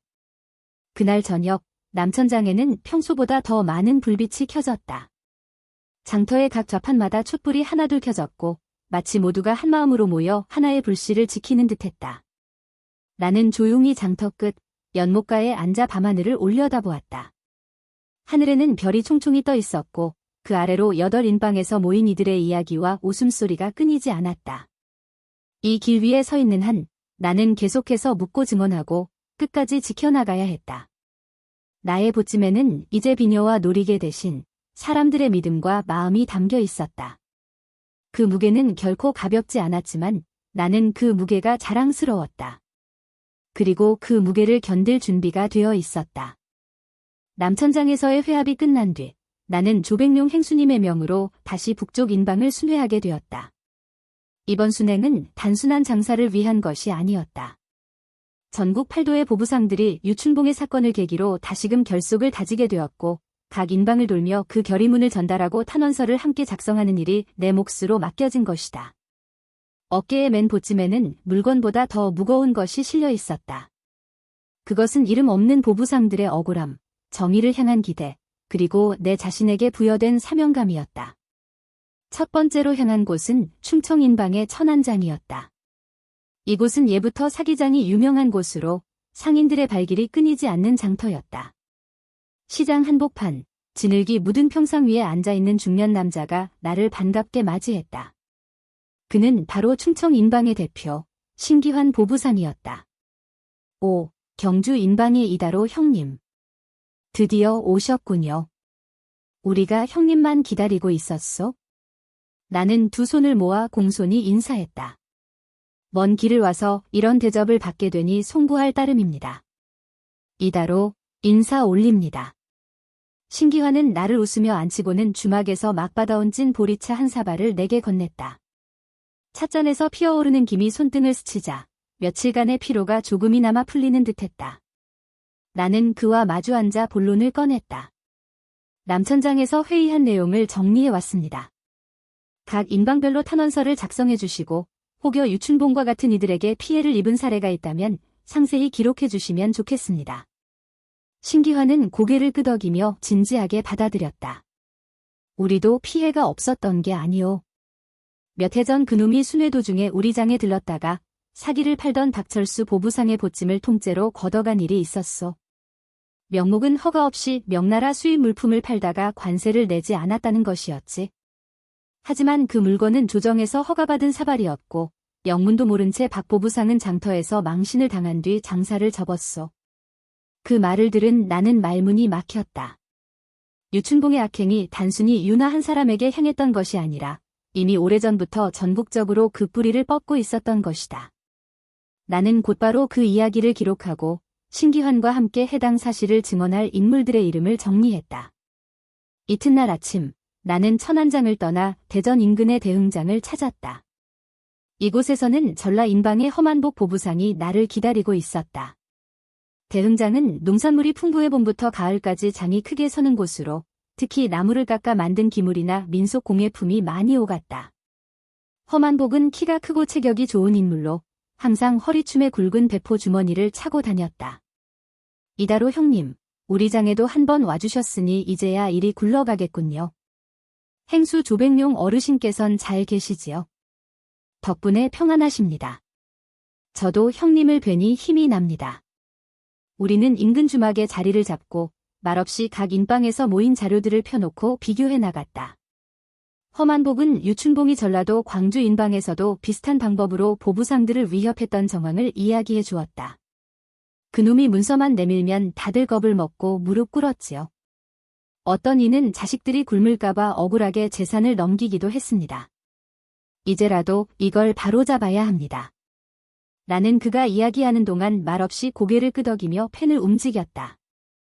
허만복은 무뚝뚝해 보였지만 누구보다 상인들의 억울함에 민감한 사람이었다. 그의 눈가에 이따금 보이던 떨림은 지나간 수치심과 분노의 흔적이었다.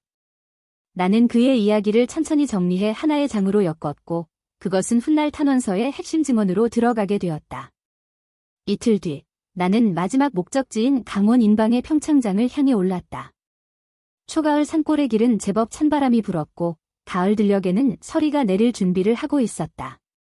평창장은 작지만 소박한 장터로 마을 사람들의 정이 가득한 곳이었다. 그곳에서 만난 이는 여든을 바라보는 로, 보부상, 강문섭 어르신이었다. 그는 이미 장사를 접었지만 보부상의 정신은 여전히 지니고 있었다. 이다로라 했지? 얼굴이 참 정직하게 생겼군. 옛날엔 말이야, 장터에서 거짓말 한 번 하면 평생 따라붙었지.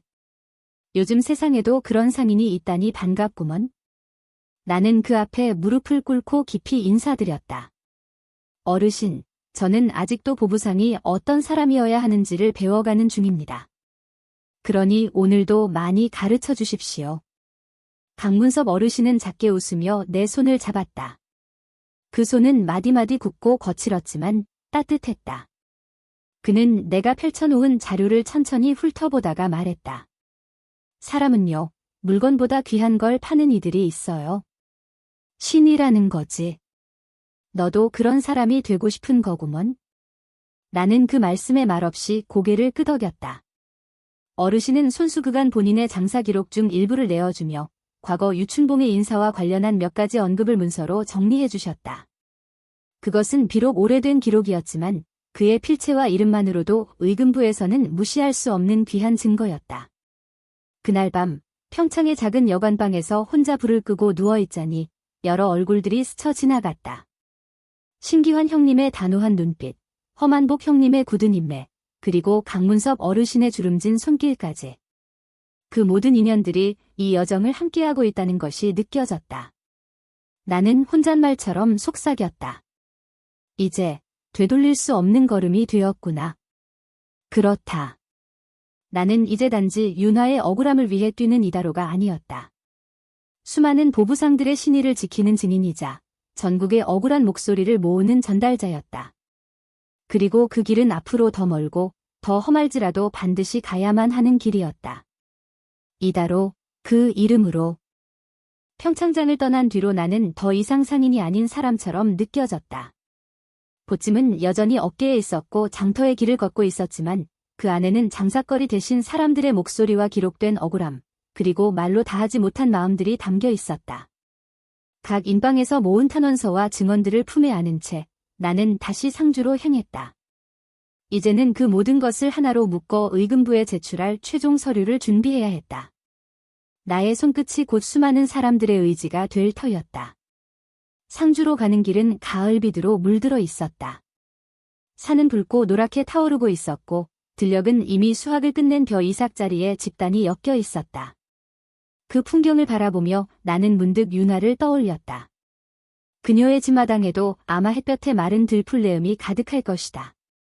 초가 처마 및 항아리 곁에서 손을 씻고 굴뚝에 연기가 오르며 저녁 준비를 하던 그녀의 모습이 눈앞에 아른거렸다. 주켈리에 도착했을 땐 해가 이미 기울고 있었다. 집으로 향하는 길은 예전과 다르게 마을 사람들이 먼저 인사를 건넸다. 보부상 어르신, 잘 다녀오셨습니까? 그때 그 일 이후로 윤화대기 장에 나가도 다들 반갑게 맞이합니다. 여느 집안 대접을 받는다니까요? 그 말을 듣고 나는 조용히 웃으며 고개를 끄덕였다. 사람들의 마음은 바뀌는데 오래 걸리지만 진심을 보면 결국 움직이기 마련이다. 나는 윤화의 집대문 앞에 도착해 조심스럽게 문을 두드렸다. 문 안에서 걸어 나오는 발소리와 함께 익숙한 목소리가 들려왔다. 이다로님? 문이 열리자 윤화는 잠시 말없이 나를 바라보았다. 나는 조심스럽게 고개를 숙였다. 잘 지내셨습니까? 돌아오는 길에 부디 안부라도 전하고 싶었습니다. 그녀는 조용히 웃었다. 그 미소는 예전보다 훨씬 따뜻하고 단단해 보였다. 나는 마루 끝에 앉아 그녀가 내어준 차를 마시며 각 인방을 돌며 모은 이야기들을 조심스럽게 꺼내 놓았다. 윤화는 내 말을 가만히 듣고 있었다. 때로는 고개를 끄덕였고 때로는 눈시울이 붉어졌다. 이다로님, 정말 얼마나 먼 길을 다녀오신 겁니까? 나는 차를 내려놓고 대답했다. 길이 멀어도 마음이 가는 길이니 힘들지는 않았습니다. 그리고 제가 아니더라도 언젠가는 누군가가 해야 했을 일입니다. 그녀는 조용히 창밖을 바라보며 말했다. 그 모든 분들의 마음이 모였다는 것만으로도 세상이 아직 따뜻하다는 걸 알게 되는군요. 그날 밤 나는 윤화의 초가에서 하룻밤을 묵게 되었다. 예전처럼 억지로 청하지 않아도 그녀가 먼저 자리 하나를 펴주었고 방 안에는 고요한 숨소리만이 머물렀다. 나는 창호에 비치는 달빛을 보며 오래도록 잠들지 못했다. 마음 한켠에는 묘한 떨림이 있었고 그 떨림은 다름 아닌 내일의 일 때문이었다. 다음 날 새벽 나는 다시 상주관하로 향했다. 사또 김익담은 이미 나를 기다리고 있었다. 지난 재판 이후 사또는 보부상들에 대한 인식이 크게 바뀌었다고 했다. 그는 내가 내민 서류 뭉치를 천천히 넘기며 말했다. 자네가 모은 이 자료들 모두 의금부로 보내겠다. 그리고 나 역시 불영으로서 공식 의견을 첨부하겠다. 유춘봉 같은 자는 더 이상 지방관하에서 발붙일 곳이 없어야 하네. 그 말에 나는 머리를 깊이 숙이며 감사를 전했다. 사또 나으리, 이 모든 일이 가능했던 건 그때 나으리께서 윤화 부인의 이야기를 들어주셨기 때문입니다. 아무도 그녀의 말을 듣지 않았던 그 자리에서 진실을 받아들이신 용기가 아니었으면 이 모든 일이 시작되지 못했을 겁니다. 사또는 미소를 지으며 손을 내저었다. 진실은 말보다 눈에서 느껴지는 법이지. 그 여인의 눈은 거짓을 품을 줄 모르는 눈이었다. 나는 관아에서 나와 조용히 남쪽 마을길을 걸었다. 곧 경주로 돌아가야 했다. 인방으로 복귀해 사발통문을 최종 정리하고 다음 장을 준비해야 했다. 그러나 발걸음은 쉽게 떨어지지 않았다. 마음이 윤화 곁에 남겨져 있었다. 그날 저녁 나는 다시 그녀의 집 앞에 섰다. 이번에는 아무 말 없이 문 앞에 놓인 장독대 옆에 작은 보자기 하나를 놓고 돌아섰다. 보자기 안에는 그녀가 장에 나갈 때 쓰기 좋도록 얇은 천으로 만든 염색천과 내가 평창장에서 받은 민화 한 장을 넣어두었다. 거기에는 이런 글궐을 덧붙였다. 작은 등불 하나가 어두운 밤을 지키듯 당신도 누군가의 길이 되어주셨습니다. 부디 평안하시기를. 나는 길을 걷다 뒤를 돌아보지 않았다. 그 뒷모습이 그녀에게 가장 선명한 인사로 남기를 바라면서 그리고 그렇게 나는 다시 보부상의 길로 나아갔다. 이제는 장사만이 아닌 사람을 품는 길을 걷고 있었다. 그 길 끝에서 다시 윤화를 마주하게 되리라는 예감도 함께 아는 채로 경주 인방으로 돌아왔을 때 가을은 이미 깊어 있었다. 은행나무는 노랗게 물들어 길가에 황금빛 융단을 깔아놓았고 장터 어귀마다 군밤 냄새가 퍼지고 있었다. 마치 내가 떠난 시간만큼 계절이 빠르게 흘러가 버린 듯했다. 남천장에는 여느 때보다도 많은 보부상들이 모여 있었다. 평소 장산일로 바쁜 이들이지만 이날만큼은 모두 일손을 멈추고 모이기로 약속한 날이었다. 장터 한복판에는 조백룡 행수님의 목소리가 힘있게 울려 퍼지고 있었다. 그의 앞에는 나무 판자 위에 놓인 사발통문 최종본과 의금부에 올릴 탄원서가 펼쳐져 있었고 나는 그 곁에서 자료 정리를 도왔다. 팔도 보부상 형제들이 함께 한 마음으로 뜻을 모아 이 자리까지 왔소. 우리 이다로 보부상이 앞장서 전국을 돌며 거둬온 이 기록은 단순한 종이가 아닙니다. 이것은 우리가 곧 나라여, 백성이라는 것을 보여주는 증거요. 그의 말이 끝나자 장터를 가득 메운 이들의 고개가 동시에 끄덕여졌다. 나는 깊이 숨을 들이켰다. 이제야 마침내 이 길이 얼마나 많은 사람의 손과 발걸음 위에 세워진 것인지 실감이 났다. 내가 처음 윤화를 만난 그 밤, 폭우를 뚫고 산길을 오르던 그 순간부터 시작된 이 여정은 결코 나 혼자만의 것이 아니었다. 조백룡 행수님은 내게 손짓을 하셨고 나는 마당 가운데로 나섰다. 그토록 많은 사람들 앞에 서니 숨이 막힐 듯했지만 나는 담담하게 말을 이어갔다. 이번 길을 다니며 수없이 많은 이야기를 들었습니다. 장터에서 무릎 꿇고 보찜을 빼앗겼던 박 보부상, 평생의 장사길을 포기한 최 아주머니, 가족을 지키기 위해 눈물을 머금고 침묵해야 했던 이들. 그 모든 이들의 마음이 이 한 장의 사발통문 속에 담겨 있습니다. 그 말에 몇몇 이들은 고개를 숙였고 어떤 이들은 눈시울을 붉혔다. 그들은 말이 없었지만 손에 꼭 쥔 장사찜의 끈은 그 마음을 대신하고 있었다. 나는 품속에서 작은 꾸러미를 꺼냈다. 그것은 평창에서 강문섭 어르신이 준 오래된 장부 한 장이었다. 그리고 이건 아직도 보부상의 혼을 지키며 살아가는 어르신이 저에게 맡기신 것입니다. 그분은 말하셨습니다. 장사는 물건을 팔기 위해서가 아니라 사람을 살리기 위해서 해야 한다고. 그 순간 조백룡 행수님이 자리에서 일어나 내 어깨를 다독이셨다. 다로야, 그대는 이제 진짜 보부상이 되었구나. 그 말은 너무도 크고 무거워 나는 고개를 들 수 없었다. 장터 한켠에서는 누군가 북을 쳤고 그 북소리는 조용히 번지며 하나의 의식처럼 모두를 묶어주었다. 탄원서가 봉인되고 사발통문이 겹겹이 쌓여 진마차에 실릴 때 나는 마치 내 심장이 한 번 더 뛰는 것을 느꼈다. 그 안에는 정의에 대한 갈망, 사람을 향한 연민, 그리고 무엇보다 내가 다시 돌아가야 할 이유가 담겨 있었다.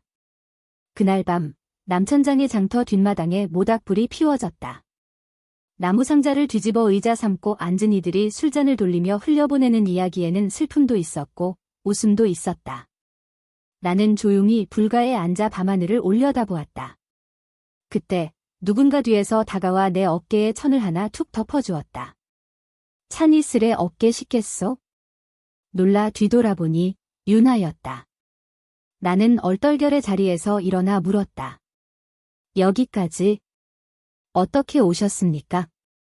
그녀는 말없이 웃으며 내 옆에 앉았다. 불빛이 그녀의 옆얼굴을 물들이고 있었다. 나는 숨을 고르며 조심스레 입을 열었다. 제가 떠난 뒤 잘 지내셨습니까?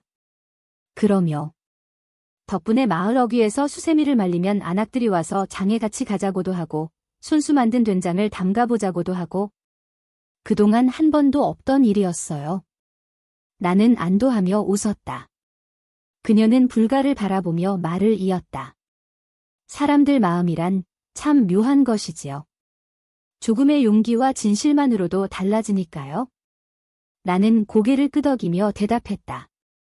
그 진실을 지켜주신 분이 바로 부인이십니다. 저는 단지 옆에 있었을 뿐이에요. 그녀는 잠시 말없이 불을 바라보았다가 손을 뻗어 불가에 떨어진 장가지 하나를 조심스레 집어 올렸다. 그리고는 장작불 옆에 가지런히 놓으며 나직이 말했다. 이다로님, 이 길을 계속 가실 거지요? 네, 갈 겁니다. 그리고 그 끝이 어디든 멈추지 않겠습니다. 그녀는 웃으며 고개를 끄덕였다. 그러면 저는 이곳에서 늘 기도하고 있겠습니다. 부디 다치지 마시고 외롭지 않으시길. 그 말은 위로였고 약속이었다. 나는 불가의 손을 뻗으며 그녀의 손끝에 살짝 닿은 순간을 오래도록 기억하고 싶었다. 불빛이 서로의 그림자를 뒤로 길게 느리고 있었다. 이 길의 끝에서 다시 그 손을 꼭 잡을 수 있기를 바라면서 나는 다시 일어났다. 다시 시작될 여정을 향해. 겨울을 앞두고 장터의 바람은 더욱 매서워졌다. 남천장 주변의 들판엔 추수를 끝낸 벼 이삭들이 드문드문 남아있었고 나무들은 이미 잎을 떨군 채 앙상한 가지를 하늘로 향하고 있었다. 나는 사발통문과 탄원서를 의금부로 직접 전달하기 위해 다시 길을 나설 채비를 서둘렀다. 이번에는 나 혼자가 아니었다. 조백룡 행수님의 지시로 인방의 후배 보부상인 길석과 충청 인방에서 파견된 김태헌 보부상이 함께 가기로 되어 있었다. 전국 보부상들이 연대해버리는 이 첫 탄원은 상징적인 행보였기에 반드시 무사히 마무리되어야 했다. 길석은 내게 있어 동생 같으면서도 마음속 깊은 의지가 되는 친구였다. 말은 적지만 행동이 먼저였고 눈으로 상대의 뜻을 읽을 줄 아는 녀석이었다. 김태헌은 반면 무뚝뚝하고 성격이 고다 말보다 손이 먼저 나가는 성미였으나 정의감 하나는 타고났다고 해도 과언이 아니었다. 우리는 각각의 보침에 서류와 추천인의 이름을 적은 명부, 인장 서류, 그리고 각 인방에서 기탁한 땔감, 소금 말린 식료품까지 함께 담았다.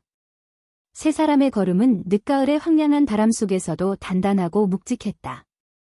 경주에서 한양까지는 보름 가까운 길이었고 우리는 그 중간에 있는 주요 인방들을 경유하며 뜻을 다시금 다지고자 했다. 첫날, 우리는 안동을 지나 의성장에 도착했다. 의성은 오래된 옹기장인들이 모여 사는 마을로 마을 어귀마다 장독이 빼곡히 늘어서 있었고 장터 골목마다 고소한 된장 내음이 퍼져 있었다. 우리는 이곳의 노보부상인 양필구 어르신 댁을 방문했다. 그분은 과거 조백룡 행수님과 어깨를 나란히 하던 이였으며 지금은 장사를 접고 두 아들과 함께 장독을 빚으며 지내고 계셨다.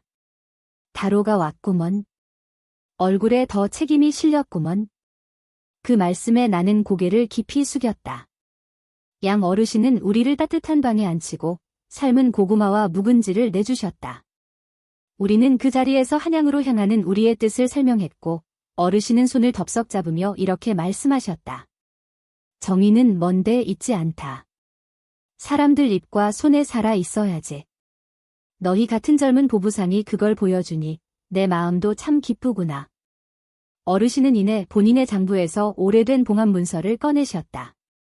그것은 수십 년 전 보부상 조합이 관아의 부당한 처사에 항의하며 의금부에 보냈던 첫 탄원 서신의 사본이었다. 나는 그 문서를 두 손으로 받으며 깊은 감사를 표했다. 그날 밤 우리 셋은 어르신 댁의 헛간에서 함께 누웠고 모닥불을 피워놓은 채 각자의 인생 이야기를 나누었다. 김태헌은 처음으로 본인의 지난 상처를 꺼냈다. 몇 해 전 진천장에서 이방에게 보찜을 강탈당하고도 항의하지 못한 채 떠나야 했던 경험이었다. 그날 이후 그는 장터에서 웃음을 잃었지만 이번 일로 다시 마음을 세우게 되었다고 말했다. 나는 그 말에 조용히 손을 얹었다. 그 마음 누구보다도 내가 잘 알고 있었다. 다음 날 우리는 용문산을 넘어 양평에 도착했다. 양평장은 물산이 풍부하고 교역이 활발한 곳으로 호조판서 한여진 대감께 사발통문을 전할 경로 중 마지막 주요 거점이었다. 양평에서는 보부상들이 우리를 맞이하여 작은 환송잔치를 벌여주었다. 메밀전과 나물로 가득한 상 위에 감주한 항아리가 놓였고 보부상들의 북소리와 춤사위가 이어졌다. 그 자리에서 나보다 나이 어린 보부상 하나가 내게 다가와 속삭이듯 물었다. 형님, 이렇게 열심히 해도 세상은 정말 변할까요? 나는 그의 눈을 들여다보며 천천히 대답했다. 사람 하나를 살리는 일은 세상을 바꾸는 일보다 더 귀하다. 그 사람의 삶이 바뀌면 그 주변의 눈과 마음도 따라 바뀌게 마련이지. 우리가 하는 일은 결국 그런 작은 세상을 바꾸는 일이다. 그 말에 그 보부상은 잠시 말을 잃고 고개를 끄덕였다. 우리는 그날 늦도록 술잔을 돌렸고 다음 날 새벽 아직 별이 지지 않은 시각에 다시 길을 나섰다. 한양이 가까워질수록 우리의 마음은 더 조심스러워졌다. 우리는 더 이상 실수할 수 없었고 우리의 한 걸음이 수많은 사람들의 신의와 연결되어 있다는 사실을 알고 있었기에 행동 하나에도 깊은 숙고가 따랐다. 관악산 자락을 넘을 무렵 눈발이 살짝 흩날렸다. 나는 모자 끝으로 떨어진 눈송이를 바라보며 윤화를 떠올렸다. 그녀라면 지금 초가 마루에 말린 무청을 걷고 아궁이에 불을 지피고 있을 것이다. 그 따뜻한 손끝이 마음 한구석을 적셨다. 이윽고 우리는 다시 호조판서 한여진 대감의 저택 앞에 섰다. 문 앞에는 전에 보았던 문지기 대신 젊은 서리가 서 있었다. 그는 우리의 신분을 확인한 뒤 즉시 안으로 안내했다. 대감은 우리를 서재로 맞아주셨고 조용히 우리 보찜에서 서류를 꺼내 하나하나 확인하셨다. 우리는 조용히 앉아 기다렸다. 서류를 다 읽은 대감은 고개를 들고 말했다. 그동안의 수고를 들었습니다. 보부상이 이렇게까지 움직이는 것은 나로서도 처음 보는 일입니다. 귀중한 자료와 증언은 모두 의금부로 직접 전달하겠소. 그리고 내가 주상 전하께도 이 사안을 보고하겠소. 나는 자리에서 일어나 절을 올렸다. 길석과 김태헌 역시 몸을 낮추었다. 우리 세 사람의 그림자가 기와 아래 길게 늘어졌다. 그늘이 아니라 이제 빛을 향해 나아가는 모습이었다. 그리하여 정의는 다시금 한 걸음 앞으로 나아갔다. 그해 봄은 예년보다 일찍 찾아왔다. 아직 아침 공기엔 서늘한 기운이 감돌았지만 논둑 사이로는 벌써 연두빛 냉이와 머위 잎이 고개를 들고 있었다.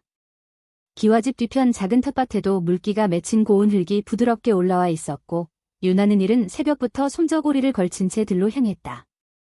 나는 아궁이에 불을 지핀 뒤 멍석 위에 말려둔 된장 항아리 뚜껑을 조심스레 열어 향을 맡았다. 고소한 냄새가 콧속을 채우자 저절로 입꼬리가 올라갔다. 겨울 동안 장사를 쉬고 인방의 문서 정리를 맡았던 나는 봄이 오자 다시 길을 나설 준비를 마쳤다. 하지만 이상하게도 이번 보찜을 싸는 손길은 예전보다 더뎠다. 짐을 꾸리는 내내 윤화의 낮은 콧노래 소리가 마당 넘어 들려왔고 나는 자꾸만 고개를 들어 그녀의 뒷모습을 바라보게 되었다. 그녀는 장에 내다 팔수세미를 손질하고 있었고 옆에는 마을 아낙 하나가 앉아 도란도란 이야기를 나누고 있었다. 보부상 사내가 보찜에 마음까지 담고 다니는 줄이야. 그 집 여복 참 깊어. 그러게 말이야. 괜히 그 비녀랑 놀이개 얘기만 들어도 가슴이 간질간질하다니까. 두 여인의 소곤거림에 나는 괜히 목을 한번 가다듬으며 장독 옆으로 몸을 피했다. 내 이름이 그들 입에서 사랑 이야기에 얹히는 게 아직은 익숙지 않았다. 허나 속으로는 웃음을 삼키며 두 손 가득 보찜끈을 쥐었다. 그날 저녁 윤화와 나는 마루 끝에 나란히 앉았다. 하늘엔 별이 떠 있었고 달빛이 처마 끝을 타고 내려오고 있었다. 보찜은 이미 문가에 놓여 있었지만 나는 쉽게 말을 꺼내지 못했다. 윤화가 먼저 조용히 물었다. 이번엔 어느 인방으로 가시나요? 전라도 인방 쪽으로. 장흥과 해남까지 갔다가 한평 쪽으로 돌 생각입니다. 새로 들여온 명나라 유기 그릇이 반응이 좋아서 조합에서도 그쪽에 집중하고 있어요. 윤화는 고개를 끄덕이며 잠시 생각에 잠긴 듯했다. 그러고는 살짝 몸을 틀어 내 쪽을 바라보며 말했다. 예전 같았으면 무사히 다녀오시라고 말했을 텐데 지금은 조금 다릅니다. 나는 조용히 그녀를 바라보았다. 그녀는 빙긋이 웃으며 말을 이었다. 이젠 그 길이 단순히 장사길이 아니라는 걸 알거든요. 누군가의 억울함을 품고 또 누군가의 이름을 되찾는 길이니까요. 그러니 다녀오시되 부디 외롭지 않게 다녀오시길 바랍니다. 그 말에 나는 가슴이 뭉클해져 말을 잇지 못했다. 그녀의 눈빛은 따뜻했고 그 속엔 봄 햇살 같은 부드러움이 묻어 있었다. 나는 조심스럽게 손을 뻗어 그녀의 손을 잡았다. 그녀의 손등엔 거친 물자국이 남아 있었지만 그보다 따뜻한 온기를 나는 어디서도 느껴본 적이 없었다. 며칠 뒤 나는 다시 길을 나섰다. 보찜 안에는 상품뿐만 아니라 각 인방에서 요청한 서류, 그리고 윤화가 손수 만든 수세미와 말린 더덕 몇 봉지도 함께 들어 있었다. 길석은 다른 인방으로 먼저 출발했고 나는 혼자 걷는 길에 다시 익숙해지려 애썼다. 하지만 마을 어귀를 돌기 직전 윤화가 내게 내민 손수건 하나가 내 발걸음을 멈추게 했다. 그 손수건 끝에는 작은 자수가 놓여 있었다. 글씨는 삐뚤빼뚤했지만 분명했다. 다로의 보찜엔 사람의 마음이 담겨 있습니다. 나는 그 문장을 바라보며 깊은 숨을 들이쉬었다. 언젠가 윤화가 했던 말처럼 길을 걷는다는 것은 단지 앞을 향해 나아가는 일이 아니었다. 누군가를 다시 돌아보며 마음을 묶은 자리로 되돌아올 수 있는 용기를 품는 일이기도 했다. 전라도 인방에서 나는 많은 사람을 만났다. 장흥에서는 억울하게 장세를 2번이나 내야 했던 상인을 도왔고 해남에서는 동지딸 추위에 굶주린 마을 아이들에게 인방에서 기탁한 식량을 나누어 주었다. 그 과정에서 나는 또 한 번 느꼈다. 나의 걸음이 결코 헛된 것이 아님을. 그리고 그 걸음의 끝에 윤화가 있다는 것을. 봄은 그렇게 나의 길목을 따라 천천히 피어나고 있었다. 목련은 가지 끝에서 꽃망울을 터뜨렸고 산수유는 노란 별처럼 산비탈을 수놓았다. 나는 언젠가 윤화와 함께 이 길을 걷게 될 날을 그리며 오늘도 한 걸음 한 걸음 보찜을 지고 나아갔다. 그리고 그 보찜 속에는 언제나 그녀가 손수 지은 자수가 있었다. 사람의 마음이 담긴 보찜.